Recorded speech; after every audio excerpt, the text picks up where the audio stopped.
இன்னைக்கு நம்ம சமைக்க போகிறது பார்த்தீங்கன்னா மசால் வடை. மசால் வடைக்கு தேவையான பொருட்கள் பார்த்தீங்கன்னா துவரம்பருப்பு அரை கப்பு, கடலைப்பருப்பு அரை கப்பு, அப்புறம் காஞ்ச மிளகா கொஞ்சம் போட்டுக்கோங்க. நீட்டு மிளகாவோ குண்டு மிளகாவோ உங்கள் வீட்டில் என்ன இருக்கோ அதை போட்டுக்கோங்க. அப்புறம் இஞ்சி தூண்டு எடுத்து போட்டுக்கோங்க. போட்டுட்டு அந்த 2 துவரம்பருப்பையும் கடலைப்பருப்பையும் நல்லா ஊற வச்சுக்கோங்க. ஊற வச்சிங்கன்னா அது வந்து இதோ இப்படி நல்லா ஊறி நல்லா பெருசாகிடும், மொச்சக்கொட்டை மாதிரி ஆகிடும். அதை வந்து இப்போ போட்டு நீங்கள் மிக்சியில் போட்டு அரைக்கணும். என்னென்ன போட்டு அரைக்கணும்னா அந்த துவரம்பருப்பு கடலைப்பருப்பு ஊற வச்சிங்க இல்லையா, அது 2த்தையும் போட்டு அந்த குண்டு மிளகா அதையும் போட்டு இஞ்சி நறுக்கினீங்க பார்த்தீங்களா அதையும் போட்டு அரைச்சிக்கணும். நல்லா இட்லி மாவு மாதிரிலாம் அரைக்கூடாதுங்க. அடை மாவுக்கு அரைப்பீங்க பார்த்தீங்களா, அந்த மாதிரி கூட அரைக்கூடாது. பாதி அரைச்சு பாதி அரையாம அரை வேக்காடா அரைங்க. அப்படி அரைச்சிங்கன்னா சரியா வரும். இங்க பாத்தீங்கன்னா இது ஷூட் பண்ணுவோம். இது காட்டு தெரியுதா? இப்படி முன்னாடி வந்து காட்டு. தெரியுது நல்லா. உள்ள இருக்கிறத காட்டு. இது பாத்தீங்கன்னா இதோ துவரம்பருப்பு கடலைப்பருப்பு இருக்கு, குண்டு மிளகா இருக்கு, இஞ்சி போட்டிருக்கேன். இதை நான் இப்போ அரைக்க போறேன். இப்போ என்ன சரி. இப்போ வந்து நான் வந்து இதை வந்து அரைக்க போறேன். சுவிட்ச் போட்டிருக்கு. தண்ணி விடணும் அரைக்கிறதுக்கு முன்னாடி, அதான் மெயின் மேட்ரு. அதுக்கு ரொம்ப தண்ணி விட்டுறாதீங்க. கூழ் மாதிரி வச்சிருக்க பாரு சொம்புல.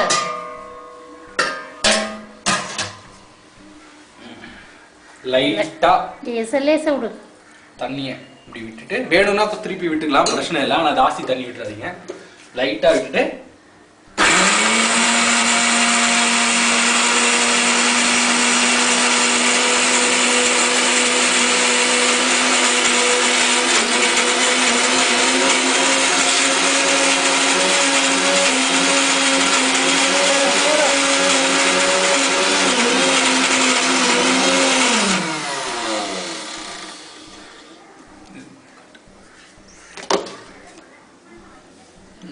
மேலே இப்போ பார்த்தீங்கன்னா நல்லா கொஞ்சம் அரை வேக்காடா அரைஞ்சிருக்கு. ஐ திங்க் இந்த பதம் போதும்னு நினைக்கிறேன். இதுவே கொஞ்சம் நைஸாகவே அரைஞ்சிருச்சு. இந்த பதம் போதும். இதை வந்து எடுத்து வருது. கொஞ்சம் தண்ணி ஜாஸ்தி விட்டதுனால இப்படி இருக்கு. ஸோ அந்த தண்ணி ஜாஸ்தி விட்டது என்ன பண்ணணும்னா கொஞ்சம் அரிசி மாவு போட்டு சரி பண்ணிக்கலாம். இங்கே பார்த்தீங்கன்னா சாப்டு ஆனியன்ஸ், வெங்காயத்தை நறுக்கி வச்சுருக்கோம். கருவேப்பிலை இருக்குது, கொத்தமல்லி, பச்சை மிளகா, காரத்துக்கு ஏற்ற மாதிரி உங்களுக்கு என்ன காரம் பிடிக்குமோ அந்த அளவுக்கு ஏற்ற மாதிரி. இப்போ வந்து இதை தூக்கி இதில் போட்டு நல்லா பிசைஞ்சு வச்சுக்கணும். இப்போ பிசைவோம்.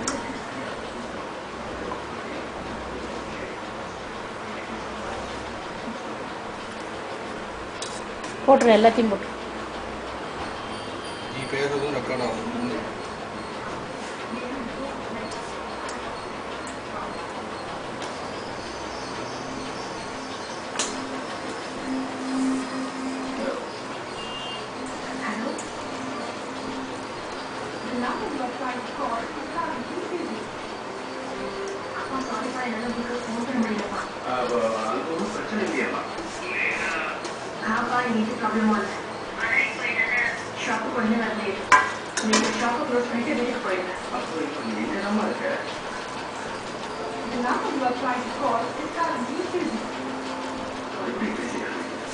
எண்ணெய் சூடாயிடுச்சு, சிம்ல வச்சுக்கலாம்.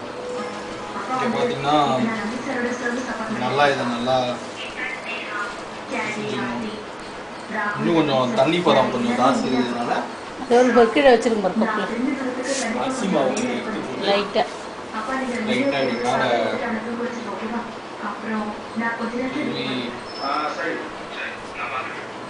செஞ்சுட்டோம்னா இது ஆகிடும்.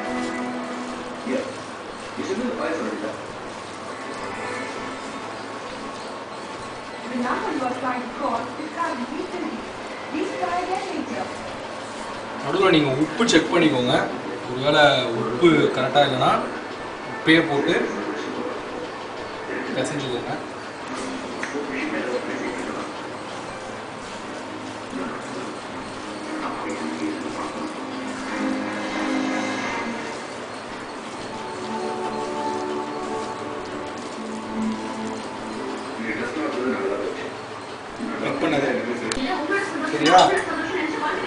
ஆன் பண்ணிட்டேனா? ஆன் பண்ணிட்டு அங்கே கிளிக் பண்ண தான் வேணும். இங்கிலீஷில் என்ன வருது? பிஏஆர். அப்படிதான் வரும். அவ்வளோதான். குட்டிக்கிட்டே தட்டு. போதும். ஆன் பண்ணு, கிளிக் பண்ணு. பாரு. கிளிக் பண்ணிட்டியா? ரெக்கார்ட் ஆகிட்டு. இப்போ பார்த்தீங்கன்னா இப்படி நல்லா பிசைஞ்சு வச்சதை இப்படி நல்லா தட்டிக்கணும். தட்டிட்டு எண்ணெய் நல்லா காஞ்சிச்சான்னு பார்த்துட்டு எண்ணெய் இப்படி ஒன்றா போட்டு எடுக்க வேண்டியதுதான். இது கிட்ட வால்னியாக இருக்க சின்ன வால்னியாக இருக்கிறதுனால ரெண்டு ரெண்டாக போட்டுடுங்க. நிறையா போட்டிங்கன்னா பிரச்சனை. 2 3 குட்டி குட்டியாக வெட்டி போட்டுடுங்க. நீங்கள் கையில் தட்டுறது தான் ஷேப்பு.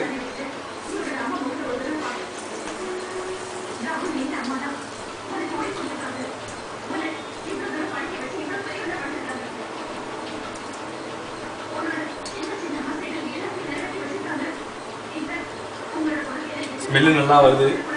ஸோ வடை நல்லா வந்திருக்கும்னு நம்பலாம். பார்த்தீங்கன்னா கையை இப்படியே துண்டு எடுத்துக்கத்தோட நம்பிட்டு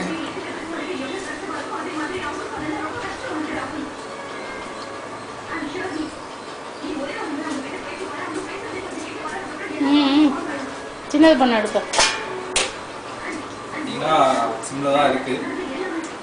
ஸோ வடையை அப்படி லைட்டாக திருப்பி விடலாம். நீங்கள் எடுத்துக்கோ. வலிச்சு போடும்போது எடு. அல்றதுக்கு தான் மாட்டோம் வரும். So safety first. எண்ணெய் சாஞ்சாலும் சாஞ்சிரும். அதனால் திருப்பி வச்சுட்டு இப்படி மெதுவாக திருப்பி போடுங்க. கிட்ட வந்து காட்டணும். புரியறத காட்டுங்களா? காட்டியிருக்கேன். பார்த்தீங்கன்னா வடை இப்படி நல்லா வேகுது. இன்னும் நல்லா டார்க் கலரில் வரணும். அப்போ தான் நல்லா வெந்திருக்குன்னு அர்த்தம். ஸோ அடுப்பு பெருசாக வச்சுக்கோங்க.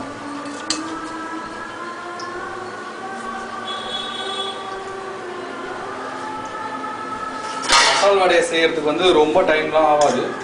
நீங்கள் ஒரு 45 நிமிஷம் இல்லை 1 மணி நேரம் பருப்பு அந்த பருப்பை ஊற வச்சுட்டு வெங்காயம் நறுக்கி அப்படியே போட்டு பண்ணுறது தான். ஸோ இதை ஈவினிங்கில் நீங்கள் ஸ்நாக்ஸாக பண்ணி கொடுக்கலாம் உங்கள் பசங்களுக்கு. எங்கள் அம்மா எனக்கு எதுவும் பண்ணி தரதில்லை, நீங்களாவது பண்ணி கொடுங்க.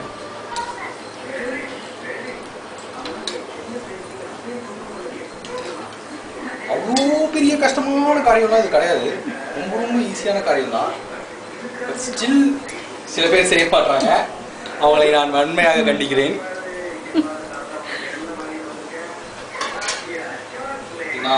வடை வந்துட்டு எப்படா வேகம் எடுத்து சாப்பிடலான்னு ரெடியாக இருக்கிறேன் நான். பட் என் பொறுமை அது ரொம்ப சோதிக்குது.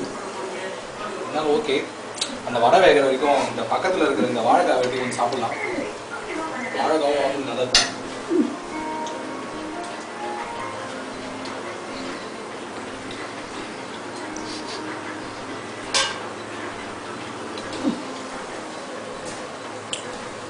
நல்லா திருப்பி போடுங்க வடைய. அப்போதான் 2 சைடும் வேகும். எப்படி வரப்போகுதுன்னு எனக்கே தெரிலங்க. ஏதோ ஒரு கூட்டு நம்பிக்கையில பண்ணிட்டு இருக்கேன். பார்க்கலாம். ஐயோ, கேமரா பிடிக்கல, கை மறந்துச்சு.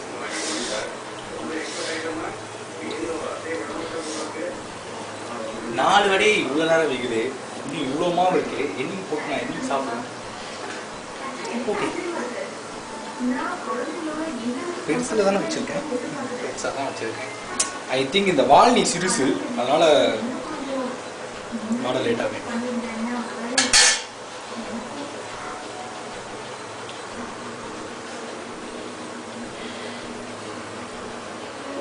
பண்ணிட்டேன். வேகணும்.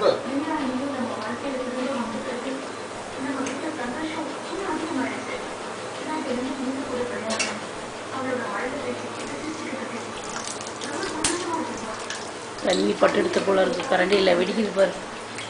இப்போ ஒரு சைடு நல்லா வெந்திருக்கு, இந்த சைடு வேகலை. ஸோ திரும்பி போடணும்.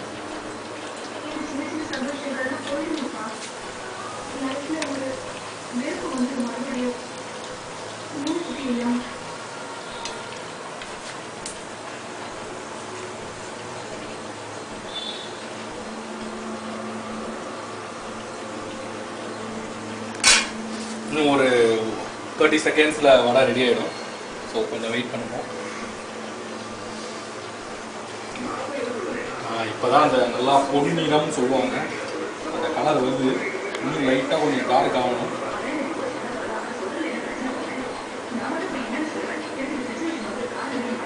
இந்த மசாலா வடையை வந்து நீங்கள் எல்லாத்துக்குமே தொட்டுக்கலாம். எனக்கு தெரிஞ்சு மெதுவடை தான் உங்களுக்கு சில இதுக்கெல்லாம் தொட்டுக்க முடியும். நைட்டெல்லாம் மெதுவடை சாப்பிடாத வயிறு உப்பசமாகலாம் சொல்லுவாங்க. ஆனால் மசாலா வடை வந்து அப்படி கிடையாது. எனி டைம் எனிவேர் அந்த மாதிரி. ஸோ நீங்கள் எப்போ வேணால் பண்ணலாம். நைட்டும் சாப்பிட்லாம், காலையிலையும் சாப்பிட்லாம். இது மசாலா கூட வச்சு சாப்பிட்லாம், கெட்டு போகாது. வடை மீந்து போச்சுன்னா அதை வடகரியாக பண்ணிக்கலாம். இந்த மாதிரி நிறைய ஆப்ஷன்ஸ் இந்த மசாலா வடையில் இருக்குது.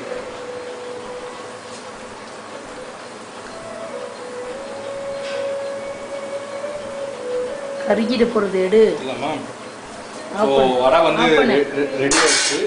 ஸோ நீங்கள் சிம்மில் வச்சுட்டு இப்படி போட்டுட்டா